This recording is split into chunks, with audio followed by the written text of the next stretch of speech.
Hello everyone, চলে এলাম আরও একটা নতুন ভিডিও নিয়ে। গিয়েছিলাম একটু বারুইপুরে, কিছু কাজ ছিল আর আসার পথে দেখেছিলাম বাজারে এই যে মাশরুমকে।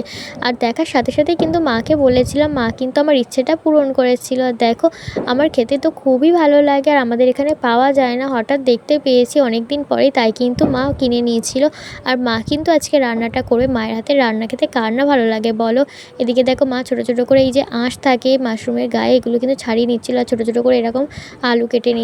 আমরা তো মাশরুম নামে চিনি, তোমরা কে কি নামে চেনো তাহলে কমেন্ট করে জানিও। আর দেখো, এখানে আলু আর মাশরুমটা কিন্তু কেটে নিয়ে মা এখানে ধুয়ে নিল। এবারে কিন্তু মা এখানে নিয়ে নিয়েছিল আদা আর রসুন। আর আদা রসুনটা দেখো এখানে কিন্তু মা শিলেই বেটে নিচ্ছিল। শিলে বাটলে আলাদা একটা টেস্ট আসে, তাই কিন্তু মা শিলেই বেটে নিয়েছিল। দেখো এখানে আদা রসুন বাটা হয়ে গিয়েছে। তারপরে কড়াতে কিন্তু এখানে মা সাদা তেল দিয়ে দিয়েছিল। তেলটা গরম হয়ে আসার পরে কিন্তু মা এখানে দিয়ে দিয়েছিল পেঁয়াজ কুচি আর দিয়ে দিয়েছিল কিন্তু 4-5টা কাঁচা লঙ্কা কুচি। তারপরে কিন্তু আদা রসুন বাটাটা দিয়ে কিন্তু ভালো করে একটু নাড়াচাড়া করে নিয়ে তারপরে কিন্তু দিয়ে দিয়েছিল টমেটো কুচিটা।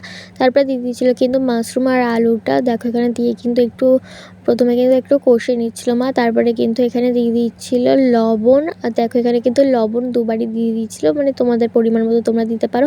তারপরে কিন্তু দিয়ে দিয়েছিল হলুদ গুঁড়ো 2 চামচ দিয়েছিল। তারপরে দিয়েছিল লঙ্কার গুঁড়ো, তারপরে দিয়ে দিয়েছিল জিরে গুঁড়ো, তারপরে দিয়ে দিয়েছিল কাশ্মীরি লঙ্কার গুঁড়ো। দেখো এখানে কিন্তু লঙ্কার গুঁড়ো দিয়ে দিয়েছিল। তোমরা তো সবাই জানো কাশ্মীরি লঙ্কার গুঁড়ো দিলে তরকারি ভালো কালার আসে, তাই কিন্তু মা এখানে দিয়ে দিয়েছিল কাশ্মীরি লঙ্কার গুঁড়ো। আর দেখো খুব সুন্দর কালার এসেছিল আর ভালো গন্ধও বেরোচ্ছিল। তারপরে কিন্তু অনেকক্ষণ কষার পরে মা এখানে জল দিয়ে দিয়েছিল।